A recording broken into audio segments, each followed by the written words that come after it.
All these animal shots I shot handheld with a 100 to 400 mm lens with standard stabilization but without the boost IS or E-IBIS, as this might give a sort of a jitter, and in slow motion that will mean your footage would become useless. At first I took my old Xeon Crane 2 out of the dust to make some smooth shots, but as the GH7 has many stabilization options, I thought it would be better to shoot everything handheld. In all honesty, it might be the first time I'm actually impressed by IBIS. There are multiple stabilization options. There's the standard internal IBIS, which will stabilize your footage up to 7.5 stops. And then there is the E-Stabilization, which is software-based stabilization, which will do some extra work live and in camera. But that will mean you zoom in on the footage a bit, as it needs extra pixels to stabilize with. There might be movement in your stabilization when you use E-Stabilization at more than 60 FPS. So be careful with these settings in combination with slow motion footage. To test stabilization, I used most stabilization options with static, panning, tilting and walking shots. When turning E-Stabilization to the high setting, it might be deceiving when you just use the 3-inch screen, as it seems extremely smooth and stable. But watching this footage back on a bigger screen will show the hits the stabilization system is taking.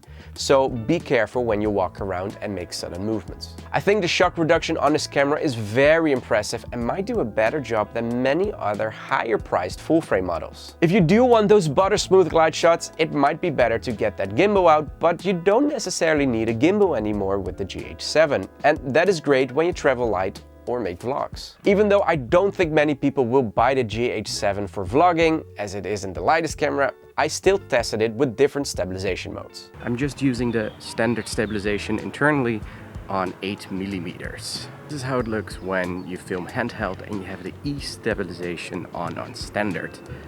I'm holding the camera in one hand. I'm walking around with the high E-Stabilization and the internal stabilization.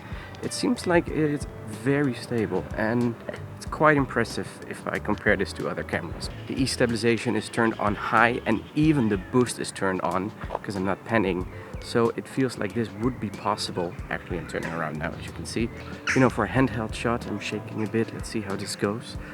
This is quite good, but you will lose the field of view. Just to give you an idea how 8mm looks without any stabilization, so also not internal, nothing at all. But let's be honest, because most people don't have an 8mm lens, and that's why I'm filming on 18mm right now. E-Stabilization is turned on to high, including the internal stabilization and eye focus. Now even the boost is turned on, so it's E-Stabilization on high and the IS boost and the internal stabilization. So you're quite on top of yourself. So in that case, it might be better if you have an 8mm lens, just in case you feel like vlogging out of hand.